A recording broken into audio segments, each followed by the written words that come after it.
ওকে দেন। So আজকে হচ্ছে কি আমাদের ইন্ট্রোডাক্টরি সেশনে আসলে ডিসকাস করার মতো তেমন কিছু নাই। আমরা একটু এআই কি, দেন এআই এর একটু ছোট হিস্টোরিক্যাল স্টাফস অ্যান্ড দেন একটু রেশনাল এবং হিউম্যান লাইক বিহেভিয়ার বলে একটা কনসেপ্ট আছে, এটা নিয়ে একটু ডিসকাস করব। So first of all, very first question is what is AI, right? তো এআই নিয়ে কথা বলার আগে আমাদের একটু ইন্টেলিজেন্স নিয়ে ডিসকাস করা দরকার। আমাদের মোটামুটি কম বেশি সবারই সাবকনশিয়াস আইডিয়া আছে ইন্টেলিজেন্স জিনিসটা কি। আমরা হিউম্যান বিইং, আমাদেরকে ইন্টেলিজেন্ট বলে অভিহিত করা হয়। কারণটা কি? কারণ হচ্ছে গিয়ে আমরা অনেক সময় complex decision making process follow করতে পারি, অনেক কমপ্লেক্স কগনিটিভ টাস্ক আমরা পারফর্ম করতে পারি। হ্যাঁ, তারপরে আমরা হয়তো লাইক এনভায়রনমেন্টের সাথে খাপ খাওয়া নিতে পারি, কমপ্লেক্স এনভায়রনমেন্টের সাথে।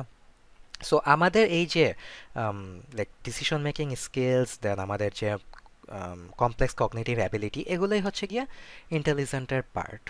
ওকে, সো ইন্টেলিজেন্সটাকে অনেক পার্সপেক্টিভ থেকে ডিফাইন করা যায়।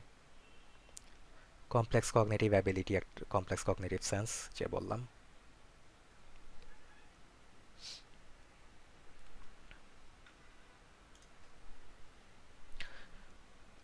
So ability to perform complex cognitive tasks, then হচ্ছে গিয়ে like using our experiences, hmm, then হচ্ছে গিয়ে দ্যাটস আমাদের self awareness.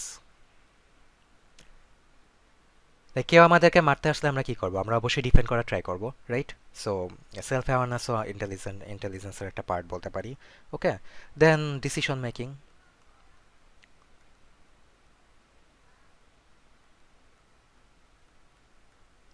So all the traits that actually makes us smart, এগুলাই হচ্ছে গিয়ে ইন্টেলিজেন্টের পার্ট। সো ইন্টেলিজেন্স অনেক ব্রড একটা টার্ম, এটাকে এক একজন এক একভাবে ডিফাইন করে। কোনো আসলে বুকিশ ডেফিনেশন এটা এটার জন্য পড়ার মানে হয় না। বাট এই ইন্টেলিজেন্স জিনিসটাকে আমরা যখন একটা মেশিন বা একটা এজেন্টে ইন্টিগ্রেট করা ট্রাই করি, ওকে, তখনই ওইটাকে আর্টিফিশিয়াল ইন্টেলিজেন্স আর ইন্টেলিজেন্ট বলে। সো আর্টিফিশিয়াল ইন্টেলিজেন্সটা একটা এজেন্টের মধ্যে থাকে। এজেন্ট হচ্ছে এমন একটা এন্টিটি যেটা হচ্ছে গিয়ে ইনপুট নিয়ে প্রসেস করে কিছু আউটপুট জেনারেট করবে। Hmm, so anything that takes input, processes it and provides output, সেটা হচ্ছে গিয়ে একটা এজেন্ট। এবং এই এজেন্ট হচ্ছে গিয়ে ফিজিক্যাল, নন ফিজিক্যাল হতে পারে। আমরা এজেন্ট সম্পর্কে আমাদের একটা এন্টায়ার লেকচার আছে, ওখানে আমরা কভার করবো আরও ডিটেলসে। বাট এরকম একটা এজেন্টের মধ্যে যখন আমরা এই এই জিনিসগুলা, এই ট্রেডসগুলো আমরা যখন ইন্টারগ্রেট করা ট্রাই করি, এটা তো আমরা আর্টিফিশিয়াল ইন্টারগ্রেট করা ট্রাই করতেছি, রাইট? তখন আমরা এটাকে আর্টিফিশিয়াল ইন্টেলিজেন্স বলি। সো আর্টিফিশিয়াল ইন্টেলিজেন্সের কয়েকটা পিলার আছে। একটা হচ্ছে গিয়া সে নলেজ স্টোর করে।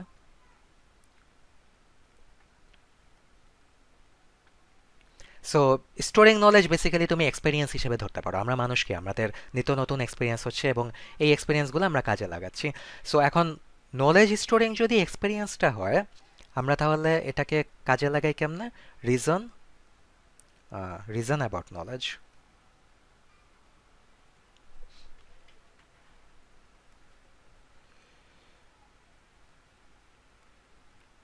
বেসিক্যালি ওই নলেজটা কাজে লাগাই, ওই নলেজটা দিয়ে হয়তো ফার্দার কোনো একটা টাস্ক অ্যাকমপ্লিশ করা। ফর এক্সাম্পল, মনে করো আমরা আমাদের একটা রোবট বানাইলা, সে হয়তো ডাইনামিক্যালি এনভায়রনমেন্ট থেকে লার্ন করে। সে হয়তো আগুনের কাছে গিয়ে দেখলো যে আগুনের আশেপাশে অনেক হিট। সো এটা একটা সে নলেজ স্টোর করলো। পরবর্তীতে এই নলেজটা সে কিভাবে কাজে লাগাতে পারে? সে যখন আগুন দেখবে সে ভাববে যে এটা অ্যাভয়েড করাই ভালো, because fire fire is extremely hot, right? So সে তখন নলেজটা ইউজ করে সে রিজনিং করতেছে। আমরা কিন্তু মানুষও তাই করি, একটা বাচ্চাও কিন্তু বেসিক্যালি তাই করবে। সে যদি কখনো আগুনের কাছে যায়, সে হিটটা ফিল করে, সে কখনো আর আগুনের কাছে যাওয়ার ট্রাই করবে না।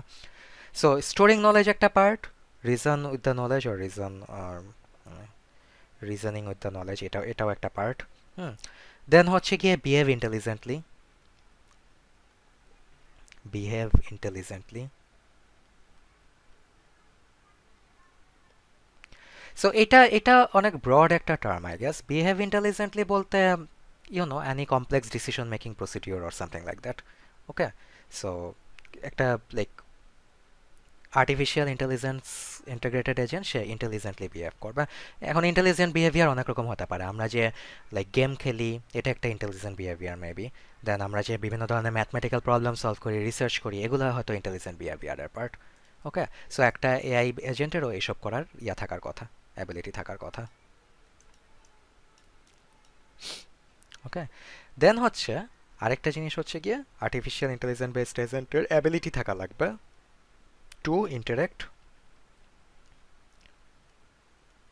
With people, other agents and the environment.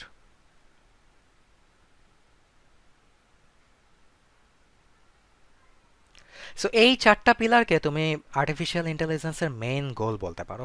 So গোলগুলো হচ্ছে গিয়ে সে নলেজ স্টোর করবে বা এক্সপিরিয়েন্স গ্যাদার করবে, সে ওই নলেজটা ইউটিলাইজ করে বা ইউজ করে সে বিভিন্ন ধরনের রিজনিং করবে, সে ইন্টেলিজেন্টলি বিহেভ করবে, বিভিন্ন ধরনের ইন্টেলিজেন্ট টাস্ক পারফর্ম করবে, এবং ওয়াইল ডুইং দ্যাট সে অন্যান্য পিপল, এজেন্ট এবং এনভায়রনমেন্টের সাথে ইন্টারেক্ট করা ট্রাই করবে।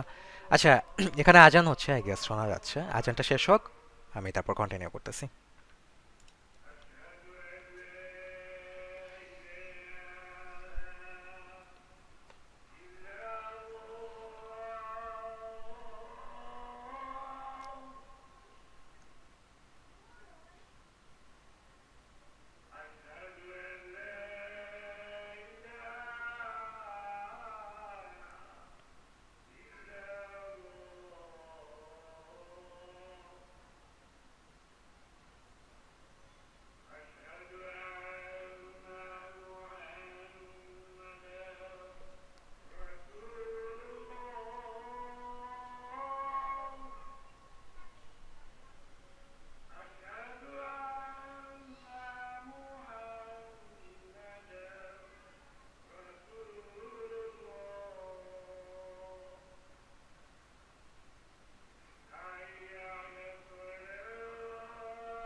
ওকে, ব্যাক। আমার কথা শোনা যাচ্ছে?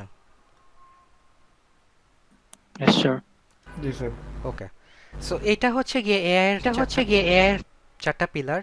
হুম, এগুলা এগুলা এগুলো হচ্ছে গিয়ে এআই এর মেইন টার্গেট। এখন এআই টার্মটা এটা কিন্তু অনেক আগে থেকেই আছে, ঠিক আছে? এআই টার্মটা প্রথম প্রপোজ করা হয় অ্যারাউন্ড,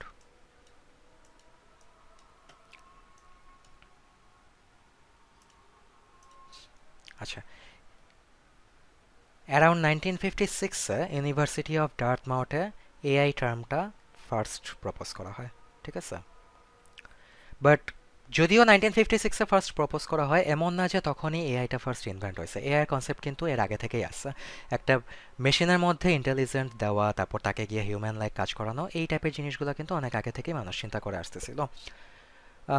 ফর এক্সাম্পল, 1956-এ যদিও এআই টার্মিনোলজিটা কয়েন করা হয়েছে, বাট এর আগেই বিজ্ঞানী অ্যালান টিউরিং প্রপোজ করে গেছিল, যে একটা ওয়ে প্রপোজ করে গেছিল যে কিভাবে একটা মেশিন ইন্টেলিজেন্ট কিনা সেটা ডিফাইন করা যায়, এটা রিলেটেড। ওকে, সো তার একটা এক্সপেরিমেন্ট ছিল যেটাকে আমরা বলতাম Turing test. Turing test Turing টেস্টের মেইন টার্গেট ছিল হচ্ছে কি একটা এজেন্ট ইন্টেলিজেন্ট নাকি না এটা ডিটারমাইন করা। সো আইডিয়াটা ছিল এরকম, বেসিক্যালি এখানে তিনটা রুম থাকতো। Let's say this one is room 1, this one is room 2, this one is room 3। Okay, so room 1, room 2, room 3। Room 1 এর মধ্যে মনে করো একটা হিউম্যান থাকতো, কথার কথা। রুম 2-তে একটা এজেন্ট থাকতো, ঠিক আছে? আর রুম 3-তে থাকতো একজন জাজ। এখন এই জাজটার কোনো আইডিয়া থাকতো না রুম 2 থেকে আসে রুম 1 এ আসে। সে হয়তো জানে যে কোনো একটা রুমে হিউম্যান আছে, কোনো একটা রুমে এজেন্ট আছে, রাইট? বাট তার কোনো আইডিয়া নেই কোন রুমে কে আছে। সো রুম ওয়ানে কে আছে তার আইডিয়া নেই, রুম টুতে কে আছে আইডিয়া নেই। এই আইডিয়া না থাকা অবস্থায় জাজ যেটা করতো, সে এই দুই রুমে যে এন্টিটি আছে তাদের সাথে সে ইন্টারাক্ট করার ট্রাই করতো। সো এক ধরনের ইন্টারাকশন চলতেছে। এটা হয়তো কনভারসেশন বেসড ইন্টারাকশন হতে পারে একটা। এবং এই ইন্টারাকশনের থ্রুতে সে ডিটারমাইন করার ট্রাই করতো কোন রুমে এজেন্ট আছে কোন রুমে হিউম্যান আছে। এটা যদি সে কারেক্টলি প্রেডিক্ট করতে পারতো যে কোন রুমে এজেন্ট আছে কোন রুমে হিউম্যান আছে, তার মানে কি সে লাইক ঠিক মতো ডিস্টিংগুইশ করতে পারতেছে হিউম্যান এবং এজেন্টের সাথে। তার মানে এজেন্টটা হিউম্যানের মতো ইন্টেলিজেন্টলি বিহেভ করতে পারতেছে না। সো সে যদি ঠিক মতো ডিসাইড করতে পারতো তাহলে এজেন্টটা হচ্ছে গিয়ে নট স্মার্ট। বাট সে যদি কনফিউজড হয়ে যেত বা সে যদি ভুল ডিক্লারেশন দিত যে কোনটা হিউম্যান কোনটা এজেন্ট, সেই ক্ষেত্রে আমরা এজেন্টটাকে স্মার্ট এবং ইন্টেলিজেন্ট হিসেবে বলতে পারতাম। সো আমরা এইভাবে আর কি ডিসিশনটাকে বলতে পারি, ইফ দ্য জাজ ইজ কারেক্ট, হ্যাঁ, এজেন্ট ইজ নট স্মার্ট।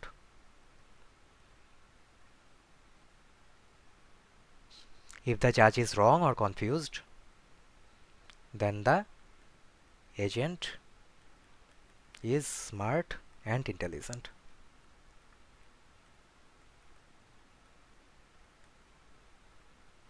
ওকে, এটাই মোটামুটি টিউরিং টেস্ট, খুবই সিম্পল। অ্যাগেন তিনটা রুম, একটা রুমে হিউম্যান এজেন্ট, আরেকটা রুমে হচ্ছে গিয়ে জাজ। জাজটার কোনো আইডিয়া থাকে না কোন রুমে এজেন্ট কোন রুমে হিউম্যান। সে ইন্টারাকশনের থ্রুতে ডিটারমাইন করার ট্রাই করে কোন রুমে আসলে কে আছে। যদি সে ঠিক মতো ডিটারমাইন করতে পারে তার মানে এজেন্টটা জাজটাকে বোকা বানাতে পারে নাই, it is not intelligent enough. হ্যাঁ, আর যদি সে ভুল করে তার মানে এজেন্টটা বোকা বানাতে পারছে, it is intelligent enough compare to the human agent. Okay, so এটাই হচ্ছে গিয়ে টিউরিং টেস্ট। এটা নিয়ে কারো কোনো কোশ্চেন আছে?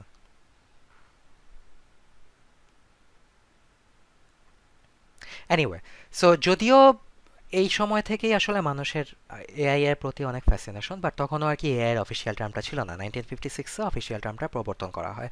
এরপরে থেকেই বিভিন্ন ধরনের রিসার্চ ফান্ডিং এগুলো আর কি এআই এর পিছনে ইনভেস্ট করা হয়।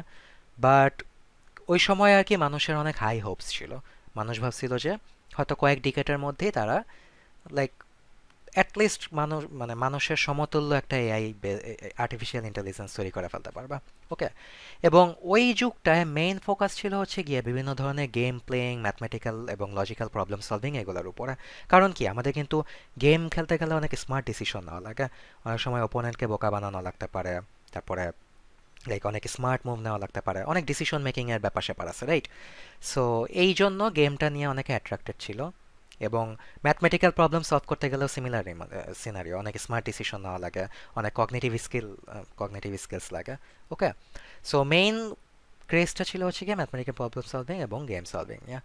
বাট এগুলা নিয়ে কাজ করতে করতেই কাজ টাজ তো ভালোই চলতেছিল, বাট একটা সময় গিয়ে একটা ওয়াল হিট করে সবাই। এবং এই ওয়ালটা হিট করে মেইনলি অ্যারাউন্ড লেট 1970s, মানে 1980-র আগে দিয়ে আর কি। ওকে, সো লেট 1970s-এ একটা ওয়াল হিট করা মানে কি, তখন হচ্ছে গিয়ে এআই বেসড যেই ইনভেনশন বলো, দেন যেই লাইক প্রগ্রেশন বলো, এটা খুব স্লো হয়ে গেছিল। মেইন কারণ ছিল হচ্ছে বেসিক্যালি হার্ডওয়্যার অ্যাডভান্সমেন্ট এনাফ ছিল না। ওকে, তখন কিন্তু অ্যাডভান্সড এআই এর যে কনসেপ্টগুলো, নিউরাল নেটওয়ার্ক এগুলোর কনসেপ্ট কিন্তু অনেক আগে থেকে আছে। বাট এই অ্যাডভান্স লেভেল কনসেপ্টগুলো ইমপ্লিমেন্ট করার মতো কোনো হার্ডওয়্যারই আমাদের হাতে ছিল না। এবং যেহেতু hardware was not progressing enough, আমাদের এআই বেস রিসার্চও অনেক স্লো হয়ে গেছিলো। এবং এই স্লোনেসের কারণে তখন হচ্ছে গিয়ে এআই এর ফান্ডিংস,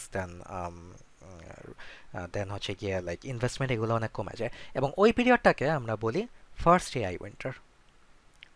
ফার্স্ট এআই উইন্টার। এবং এই এআই উইন্টারটা ইভেন্চুয়ালি আফটার অ্যারাউন্ড 1981 না 1982 এর পরে আস্তে আস্তে কাটায় ওঠা হয়। এই কাটায় ওঠার পিছনে মেইন রিজন হচ্ছে হার্ডওয়্যার অ্যাডভান্সমেন্ট। অবভিয়াসলি মাঝখানে কিছু গ্যাপ গেছে, এবং আমরা তো মোরস ল জানি যে একটা একটা নির্দিষ্ট রেটে হার্ডওয়্যার অ্যাডভান্সমেন্ট হচ্ছে রেগুলারলি। এবং এই হার্ডওয়্যার অ্যাডভান্সমেন্টের পরে যখন আরও অ্যাডভান্স লেভেলের এআই অ্যাপ্লিকেশন ইন্টিগ্রেট করা গেছে, তখন হয়তো দেখা গেল যে এআই আবার ফার্দার আগাচ্ছে। এবং ফার্স্ট এআই উইন্টারটা তখন কাটায় ওঠা হয় 1980s-এর দিকে। এবং একই প্রবলেম আবার ফেস করা হয় লেট 1980-তে, মানে 1990-র আগে দিয়ে আর কি। সো লেট 1980-র দিকে আবার সেম প্রবলেম, এআই এর প্রগ্রেশন তেমন একটা হচ্ছিল না। ওকে, সো ফান্ডিং টান্ডিং অনেক কমে গেল। এই পিরিয়ডটাকে তখন বলা হয়তো second AI winter. Second AI winter.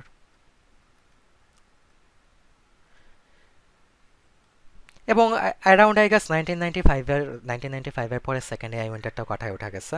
Second AI winter কাটানোর one of the like core ছিল হচ্ছে গিয়ে, ইনফ্লুয়েন্স ছিল হচ্ছে গিয়ে যখন একটা দাবা খেলার এজেন্ট একটা তখনকার গ্র্যান্ড মাস্টারকে হারায় দেয়। বেসিক্যালি ডিপ ব্লু একটা এআই ছিল, সে হচ্ছে গিয়ে দাবা খেলতে পারতো।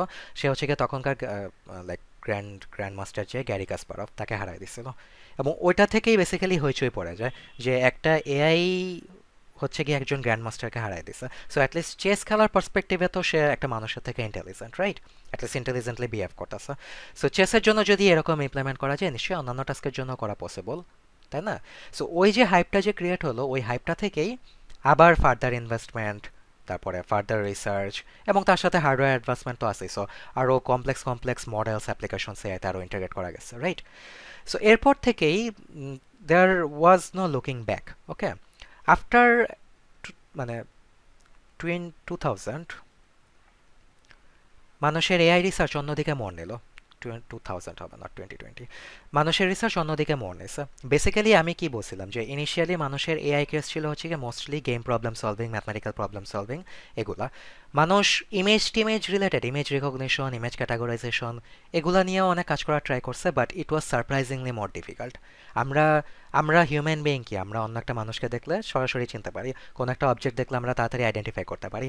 বাট একটা এআইকে দিয়ে এটা করানো, এটা মানুষ ইনিশিয়ালি ভাবছিল আমরা যেহেতু হিউম্যান বিইং এত ফাস্ট করে ফেলতে পারি, এআইকে দিয়ে করানো ইজি হবে।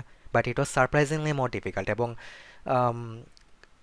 একবিংশ শতাব্দীর আগে আসলে এটা তেমন একটা লাইক করা যায়নি, ইন্টাগ্রেট করা যায় না। বাট আফটার 2000 এগুলা নিয়ে বেসিক্যালি কাজ করা শুরু হলো। তখন আর কি মানুষ ফেসিয়াল রেকগনিশন নিয়ে আস্তে আস্তে রিসার্চ করা স্টার্ট করছে। সো ইনিশিয়াল ফেসিয়াল রেকগনিশন ওয়াজ রাদার স্ট্রেট ফরওয়ার্ড। ওখানে হচ্ছে গিয়ে জিওমেট্রি ডিটেকশনের থ্রুতে ফেস রেকগনিশনের টাস্ক টাইপের পারফর্ম করা হতো। যেমন আমি এখানে একটা সুন্দর ফেস ড্র করি। সো লেটস সে এটা একটা ফেস। সো এখানে তোমার তারা যেটা করা ট্রাই করতো, জিওমেট্রি ডিটেকশনের থ্রুতে হয়তো চোখগুলা বের করা ট্রাই করতো, আইড বি ডিটেক্ট করা ট্রাই করতো, তারপর লিপস ডিটেক্ট করা ট্রাই করতো, তারপর এগুলো কারেক্ট ওরিয়েন্টেশনে আছে কি না এগুলার বেসিসে সে ডিটারমাইন করা ট্রাই করতো এখানে একটা ফেস আছে কি নাই। ওকে, এটা অবভিয়াসলি খুব একটা ভালো মেকানিজম না, যেটা দেখা যেত যে এই ছবিটাকে যদি একটু কাট করে দেওয়া হয়, হ্যাঁ, একটু যদি কাট করে দেওয়া হয়, এই ফেসটাকে আর চেনা যাচ্ছে না, কারণ সে তো ওরিয়েন্টেশন দেখতেছে উপরে উপরে উপরে চোখ, নিচে নাক, তার নিচে মুখ। এখন এখন হয়ে গেছে হচ্ছে গিয়ে বামে চোখ, তার ডানে নাক, তার ডানে হচ্ছে গিয়ে মুখ।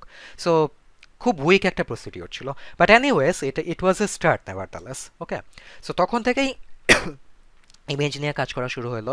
ইমেজ থেকে face recognition, object recognition, then object categorisation, object segmentation, এগুলো নিয়ে বিভিন্ন ধরনের রিসার্চ পারফর্ম করা হলো। এবং এই ফিল্ডে লেটেস্ট ব্রেক থ্রু হচ্ছে বেসিক্যালি বিভিন্ন ধরনের নিউরাল নেটওয়ার্ক বা সিএন কনভলিউশনাল নিউরাল নেটওয়ার্কের ইমপ্লিমেন্টেশনের পরে। ওকে, এখন নিউরাল নেটওয়ার্ক বা পারসেপট্রন এগুলোর কনসেপ্ট অ্যাগেইন অনেক আগে থেকেই ছিল, বারবার এটা আমি এমফাসিস করতেছি। বাট হার্ডওয়্যার লাইক এফিসিয়েন্সি না থাকার কারণে আমরা এগুলা খুব একটা করতে পারিনি, মানে ইমপ্লিমেন্ট করতে পারিনি অ্যাটলিস্ট, ঠিক আছে? We just didn't have the hardware to implement this. But around 2010 তখন তো আমরা আস্তে আস্তে হার্ডওয়্যার আরও অ্যাডভান্সমেন্ট হয়েছে, এবং আমরা লাইক কম্পিউটেশন কীভাবে সিপিউর বদলে গ্রাফিক্স কার্ডে রান করানো যায়, এই জিনিসগুলো আমরা শেখা শুরু করছি। ওকে, এবং কেমনে প্যারালাল কম্পিউটেশন কেমনে অ্যাচিভ করা যায়, এই জিনিসগুলো অনেক অ্যাডভান্সমেন্ট হয়েছে। এবং তখন আমরা হচ্ছে গিয়ে কমপ্লেক্স ডিপ নিউরাল নেটওয়ার্ক আস্তে আস্তে ইমপ্লিমেন্ট করা শুরু করতে পারছি। এবং first breakthrough was done by AlexNet. AlexNet. Okay, এটা হচ্ছে গিয়ে একটা ডিপ লার্নিং ফ্রেমওয়ার্ক, যে হচ্ছে গিয়ে খুব মানে লাইক একটা ইমেজ থেকে অবজেক্ট আইডেন্টিফিকেশনে খুব ভালো, বা অবজেক্ট ক্লাসিফিকেশনে খুব ভালো অ্যাকুরেসি অ্যাচিভ করছিল। ওকে, তারপরে এখান থেকেই বেসিক্যালি ডিপ লার্নিং দিয়ে বিভিন্ন ধরনের ইমেজ ক্লাসিফিকেশন এবং রিকগনিশনের কাজ অনেক ভালো মতো চলে আসতেছে। এরপরে অ্যালেক্সনেট এখন কাইন্ড অফ একটু আউটডেটেড হয়ে গেছে। অ্যালেক্সনেটের পরে আরও অনেক advance deep learning framework propose করা হয়েছে, ভিজিজি আছে, ইনসেপশন আছে, আরও অনেকগুলো আছে। এগুলো আমাদের কোর্সের স্কোপের বাইরে, এগুলো মেশিন লার্নিংয়ের জিনিস। বাট মেইন যে আইডিয়া সেটা হচ্ছে গিয়ে এখন হচ্ছে গিয়ে এআই বলতে আমরা মেশিন লার্নিং এবং ডিপ লার্নিং এরই জয় জয়কার বুঝি, এবং অনেক জায়গায় এআই মেশিন লার্নিং এই দুইটা টার্ম দেখবা ইন্টারচেঞ্জেবল ইউজ করতেছে। যদিও মেশিন লার্নিং এআই কিন্তু সেম জিনিস না। এআই হচ্ছে গিয়ে আরো ব্রডার একটা concept. Machine learning, deep learning এগুলো হচ্ছে গিয়ে এআই এর একটা সাবসেট তুমি বলতে পারো। But still for any kind of artificial intelligent implementation deep learning কিন্তু একটা খুব বিগ রোল প্লে করে। এখন কেন ডিপ লার্নিং এতটা জনপ্রিয়? কারণ ডিপ লার্নিং এ কিন্তু তোমার কোনো ম্যানুয়াল ইমপ্লিমেন্টেশন নাই। যেমন ইনিশিয়াল যে ফেস রেকগনিশন ছিল, এখানে দেখো তোমার আইটাকে ম্যানুয়ালি জিওমেট্রিক শেপ ডিটেক্ট করা লাগতেছে, নাকের জিওমেট্রিক শেপ, দেন মুখের জিওমেট্রিক শেপ। সো অনেক ম্যানুয়াল ইমপ্লিমেন্টেশন ছিল, যেটার আবার প্রবলেম ছিল হচ্ছে গিয়ে যেটা বললাম যে ফেসটাকে একটু কাট করে দিলেই আর চেনা যাচ্ছে না, কারণ তো সে একটা ফিক্সড জিওমেট্রি বেসিসে সে আইডেন্টিফাই করা ট্রাই করতেছে, right? Meanwhile deep learning বা মেশিন লার্নিং যেটা করে সে হচ্ছে গিয়ে ডায়নামিক্যালি একটা ইমেজ থেকে সে ফিচারগুলো লার্ন করে সে নিজে থেকেই প্রেডিক্ট করতে পারে কোনটা কার ফেস। ওকে, সো এখানে আমাদের নিজেদের পরিশ্রম কিন্তু অনেক কমে যাচ্ছে। আমরা যেটা করি, আমরা জাস্ট একটা মডেল ডিপ্লয় করি, সে হয়তো এক্সিস্টিং ইমেজেস, এক্সিস্টিং ডেটা দেখে নিয়ে নিজে নিজে শিখতে শিখতে থাকে। So that's why deep learning is so popular this days. এবং এখানে যেহেতু সে নিজে নিজে লার্ন করতেছে, সে একসাথে অনেক ডেটা থেকে শিখে অনেক রোবাস্ট একটা লার্নিং মেকানিজম সে মানে করতে পারে, সে অ্যাচিভ করতে পারে। যেমন ফেসবুকে তো তোমরা দেখছো যে কাউকে অ্যাড করলে ফেসবুক ফেস রেকগনাইজ করতে পারে, এবং এটা সে খুব ভালো করে। তোমার ফেস যদি কাট থাকুক, মুখ যদি কাট করে থাকুক, সে কিন্তু ভালো ফেস রেকগনিশন করতে পারবে, রাইট? এবং এই জন্যই বেসিক্যালি মেশিন লার্নিং এ এত জয় জয়কার। জাস্ট ইমেজের ক্ষেত্রেই না, এখন তোমার অডিও প্রসেসিং বলো, ভিডিও প্রসেসিং বলো, দেন তোমার জিনোম অ্যানালাইসিস, এইসব ক্ষেত্রেও কিন্তু, এসব কমপ্লেক্স ডেটা অ্যানালাইসিসের ক্ষেত্রে মেশিন লার্নিং অনেক ইউজ করা হচ্ছে। এবং এখানে এটা আসলে থেমে যাওয়ার কোনো পসিবিলিটি আপাতত দেখা যাচ্ছে না। ফিউচারে এগুলার ইউজেস বাড়বেই। এখন তুমি লাইক তোমার হয়তো যেই মোবাইলে তুমি অ্যাপ ইউজ করতেছো ওইটার মধ্যে হয়তো machine learning based AI integrated. তারপরে তুমি যে ইউটিউবে যে সাজেশন দেখতেছো, হ্যাঁ, এগুলা হয়তো ভিডিও দেখার সময় যে সাজেশন দেখো, এগুলো হয়তো মেশিন লার্নিং এর থ্রুতে হয়তো সাজেশনগুলো দেওয়া হচ্ছে। সো এটা একটা এআই এর পার্ট। সো আমরা দৈনন্দিন জীবনে যা কিছু ইউজ করতেছি, নোয়িংলি আর আননোয়িংলি আমরা কিন্তু এআই এর হেল্প নিচ্ছি। ওকে, এবং এই এআই এআই হচ্ছে গিয়ে, এআই দিয়ে মেইন টার্গেটগুলো হচ্ছে গিয়ে মানুষের লাইফ ইজিয়ার করা। লাইক মনে করো অনেক ধরনের চ্যাটবট আছে যারা হচ্ছে গিয়ে টেক্সট কমান্ড বা ভয়েস কমান্ড নিয়ে আমাদের জন্য কাজ করে দিতে পারে, সিরি ফর এক্সাম্পল, রাইট? তারপরে তোমার অনেক স্মার্ট অ্যাপ আছে যেগুলো হচ্ছে গিয়ে হয়তো আমাদের ফেস রেকগনাইজ করতে পারে। যেমন মোবাইলের সিকিউরিটি লকের কথাই যদি বলো, তোমার ফেস রেকগনিশন আছে, আইরিস রেকগনিশন সিস্টেমস আছে। হ্যাঁ, এই জিনিসগুলো কিন্তু এখন অনেক পপুলার বা অনেক প্রেভেলেন্ট এটা বলা যায়। তো এই প্রগ্রেশনের মাধ্যমে তোমার যেটা হবে, ইভেনচুয়ালি আস্তে আস্তে এআই আরও স্মার্ট হবে, এবং স্মার্ট হতে হতে আমরা হয়তো ফিউচারে হয়তো এরকম জেনারেল পারপাস এআই পেয়েও যেতে পারি, যে হচ্ছে গিয়ে মানুষের মতো কাজ করতে পারে, বাট অ্যাটলিস্ট মানুষের সাথে তাল মিলায় কাজ করতে পারে। ওকে, সো সোফার কারো কোনো কোশ্চেন আছে এই পর্যন্ত? No, sir. ওকে, সো আমি কোথায় ছিলাম? ফিউচারে হয়তো আমরা এই ধরনের এআই পেতেও পারি যেটা মানুষের সাথে তাল মিলায় কাজ করতে পারবে। এবং এরকম যদি কখনো হয়, কথার কথা, থিওরিটিক্যালি যদি বলি কখনো যদি হয়ও, এটার বোথ প্রস অ্যান্ড কনস থাকবে।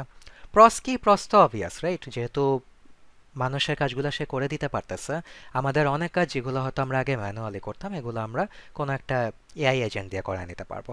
ফর এক্সাম্পল, লেটসে আমাকে চা বানাইতে হবে, আমি আগে কি ম্যানুয়ালি কষ্ট করে চা বানাইতাম, আমি হয়তো কোনো আমার বাসার কেনা কোনো রোবটকে অর্ডার দিব চা বানিয়ে নিয়ে আসো, সে কিচেন থেকে চা বানিয়ে নিয়ে আসবে, রাইট? সো এটা হচ্ছে গিয়ে অবভিয়াস প্রস। লাইক যে কোনো দৈনন্দিন কাজে আমরা এআই এর হেল্প নিতে পারবো, এবং টু সাম এক্সটেন্ট আমরা এগুলো অলরেডি পাচ্ছি। অ্যাগেন, নোয়িংলি অর আননোয়িংলি আমরা অনেক হেল্প পাচ্ছি কিন্তু এআই থেকে। কনস কি? কিছু কনস একদম অবভিয়াস। একটা কনস হচ্ছে গিয়ে জব প্রসপেক্ট। যদি তোমার মানুষের কাজ এআই দিয়েই করানো হয়, অনেক জব ফিল্ডে কিন্তু আর মানুষের নেসেসিটি থাকবে না।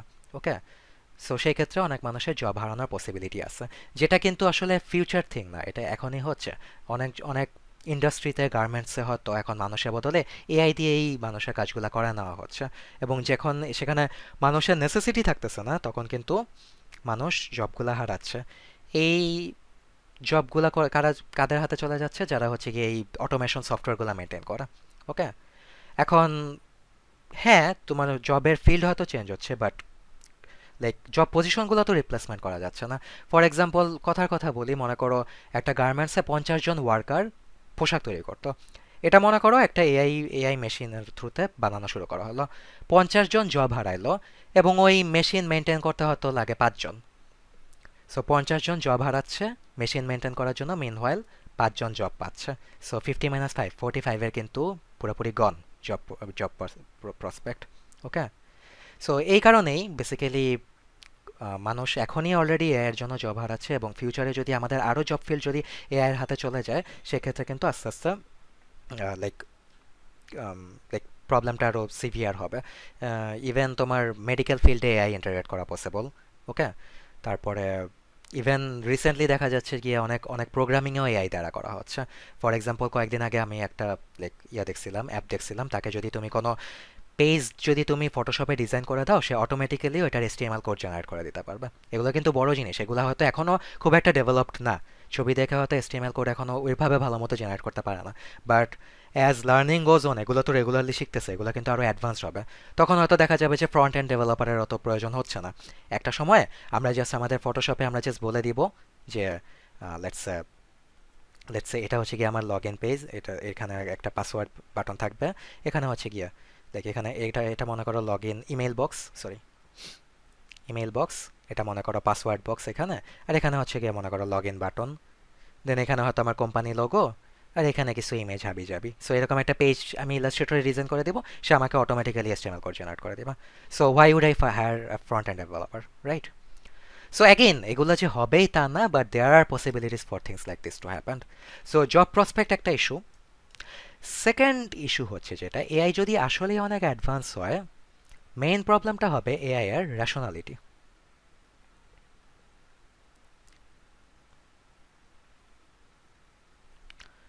সো এই জিনিসটা আসলে কি, মেইন আইডিয়া হচ্ছে গিয়ে মোস্ট অফ দি এআই এজেন্টই কাজ করে তার গোল অ্যাচিভ করার জন্য। তাকে একটা গোল দিয়ে দেওয়া হয়, সেই গোলটা অ্যাচিভ করার ট্রাই করে।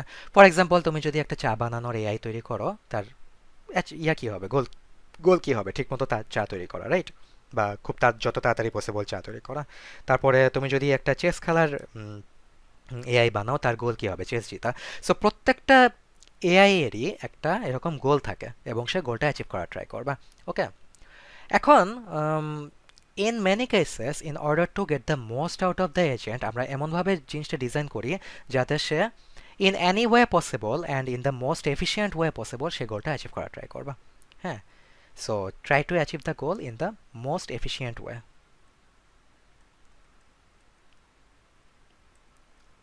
বাট এখানে একটা ক্যাচ হচ্ছে, মোস্ট এফিসিয়েন্ট ওয়েটা এটা কিন্তু not always the most correct way. I mean, হ্যাঁ, লাইক মানে মোস্ট এফিসিয়েন্ট ওয়েটা একদম রাইট ওয়ে নাও হতে পারে। কিভাবে কিভাবে আসলে এটা, আমরা মানুষদের কিন্তু একটা নর্মাল কমন সেন্স আছে, আমাদের মধ্যে একটা ইমোশন কাজ করে, একটা এথিক্স সেন্স কাজ করে, রাইট? যেটা কিন্তু অবভিয়াসলি একটা এআই এর মধ্যে নাই। তুমি চাইলে এটার একটা সিমুলেশন ক্রিয়েট করতে পারো, বাট ইউ নো লাইক মানে ন্যাচারালি তো একটা এআই এর মধ্যে কমন সেন্স, ইমোশনস এগুলো ক্রিয়েট করা পসিবল না, তাই না? এখন এই আমাদের এই ইমোশনের জন্য এবং আমাদের এই হিউম্যান নেচারের জন্য আমরা অনেক ডিসিশন নিতে গিয়ে অনেক এক্সট্রা কেয়ার নেই, বা অনেক এক্সট্রা কনসিডারেশন আমরা আনি। হ্যাঁ, যেই কনসিডারেশনগুলো একটা এআই বেসড এজেন্টের থাকবে না। ফর এক্সাম্পল মনে করো তোমার বাসার চা বানানোর বট, একই এক্সাম্পল আমি আবার দেই। তুমি তাকে অর্ডার দিলা চা বানাইতে, এবং তার গোল হচ্ছে গিয়ে make tea as efficiently as possible. So let's say this is your AI tea making bot.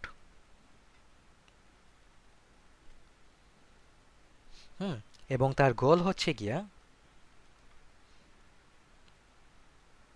Make tea as efficiently as possible. So technically এফিসিয়েন্টের মধ্যে তো স্পিডও ম্যাটার করে, রাইট? সো আমরা সিম্পলিফাই করি as fast as possible.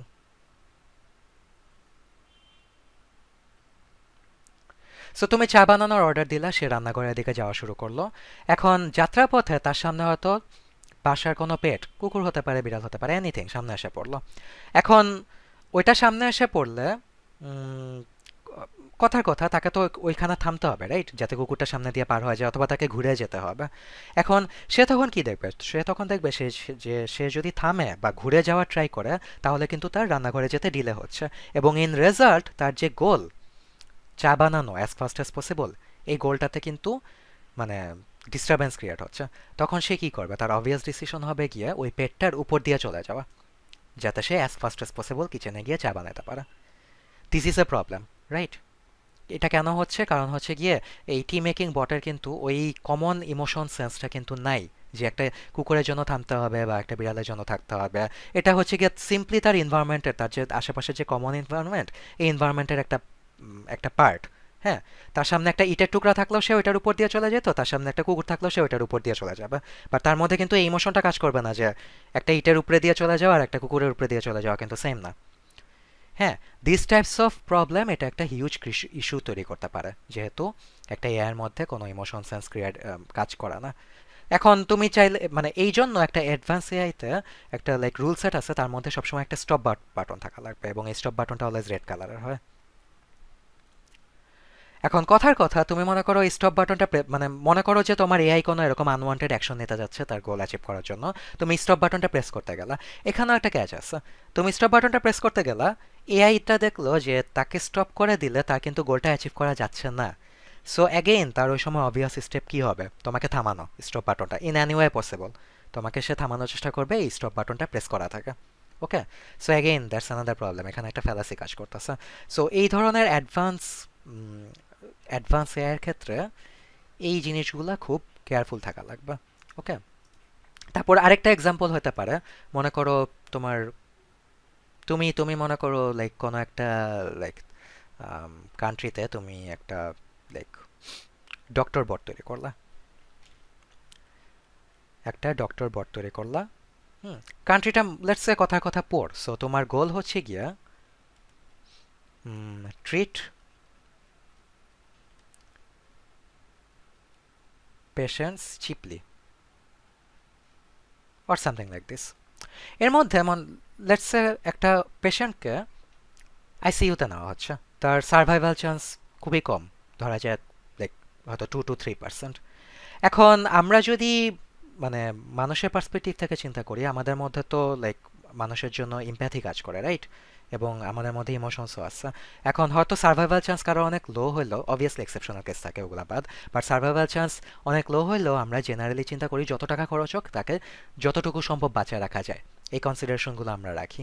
Main while তুমি যদি এই ডিসিশনটা একটা বটের উপরে ছেড়ে দাও, সেক্ষেত্রে কিন্তু সে র্যাশনালি একটা ডিসিশন নিতেই পারে যে পেশেন্টের সার্ভাইভাল চান্স তো অনেক লো, বাট তাকে আইসিইউতে রাখলে ডেইলি ডেইলি অনেক টাকা খরচ হচ্ছে। সো যাতে চিপলি জিনিসটা সলভ করা যায়, হ্যাঁ, যাতে চিপলি জিনিসটা সলভ করা যায়, বেটার হয় তাকে আইসিইউ থেকে বের করে নেওয়া। ওকে, এখন আইসিইউ থেকে বের করে নিলে কি হবে? We all know that, right? So এই ধরনের রিস্কি বা তোমার আনওয়ান্টেড ডিসিশন কিন্তু একটা এআই নিয়ে ফেলতে পারে যখন সে র্যাশনালি চিন্তা করে। মেইন প্রবলেমটা হচ্ছে গিয়ে এর মধ্যে যেহেতু ইমোশন কাজ করতেছে না, সে গোল অ্যাচিভ করতে গিয়ে এমন একটা ওয়েতে গোল অ্যাচিভ করার ট্রাই করতে পারে যেই ওয়েটা অ্যাকচুয়ালি ডিজায়ারেবল না। সে হয়তো গোলটা অ্যাচিভ করবে, but it won't do any good to others. So এই পার্সপেক্টিভে আমরা বিহেভিয়ারকে দুইটা ভাগে ভাগ করতে পারি। সো আমরা যদি বিহেভিয়ারের কথা চিন্তা করি, একটা হচ্ছে গিয়া হিউম্যান লাইক বিহেভিয়ার,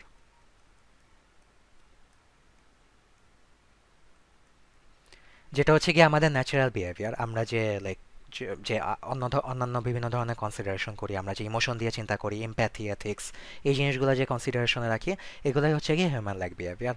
আরেকটা হচ্ছে গিয়ে র্যাশনাল বিহেভিয়ার।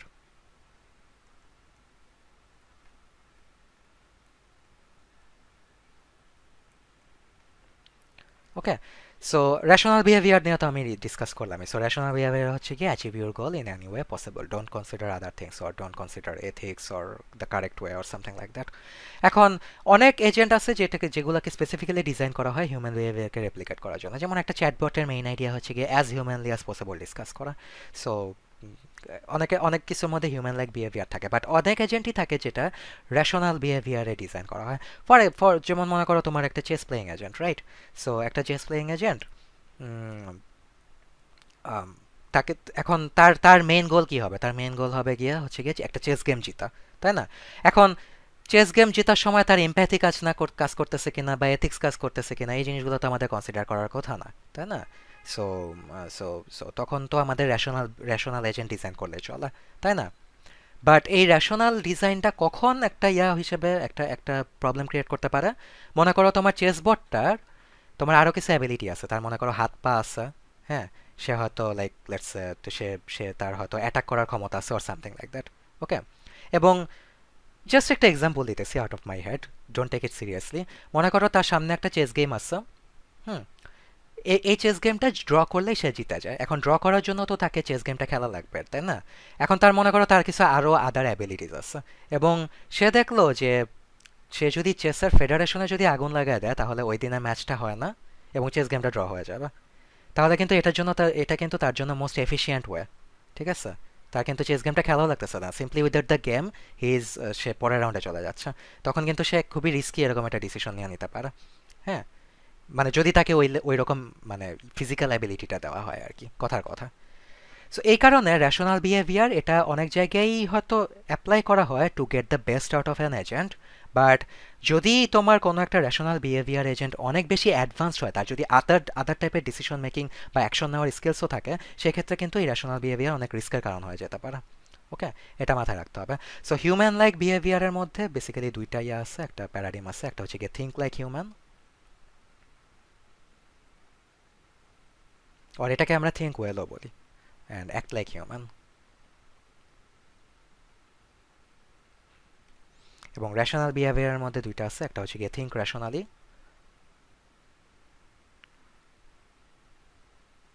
আর একটা হচ্ছে অ্যাক্ট রেশনালি, ওকে? সো আমরা তো এখন হিউম্যান এবং রেশনাল বিহেভিয়ারের মধ্যে ডিফারেন্সিয়েট করতে পারবো, রাইট? এটা রিলেটেড কোশ্চেন আছে কারোর? এনিওয়ান, কোনো কনফিউশন, কোনো কোশ্চেন? No, sir. ওকে, সো আজকের ক্লাসে মোটামুটি আমার এই জিনিসগুলোই ডিসকাস করার কথা ছিল। এখানে অনেক কিছু ডিসকাস করছি, এর মধ্যে মেইনলি তোমাদের টিউরিং টেস্টটা একটু মাথায় রাখা লাগবে। এই এআই এর যে চারটা পিলার এগুলো একটু মাথায় রাখা লাগবে। দেন টিউরিং টেস্টটা মাথায় রাখা লাগবে, Turing test how does it work and what it tries to determine. And finally এই রেশনাল এবং হিউম্যান লাইক বিহেভিয়ারের মধ্যে যে ডিফারেন্সটা, তাদের যে অ্যাট্রিবিউটস, এই জিনিসগুলো সম্পর্কে ভালো কনসেপ্ট থাকা লাগবে, ঠিক আছে? এই তিনটা জিনিস ইম্পর্ট্যান্ট। তোমাদের একটা স্লাইড তোমরা স্টুডেন্ট রিসোর্স ফোল্ডারে পাবা, হ্যাঁ, অ্যাগেইন নাম্বার স্লাইড, এখানে দেখো 01 ফার্স্ট স্লাইড ইন্ট্রোডাকশন।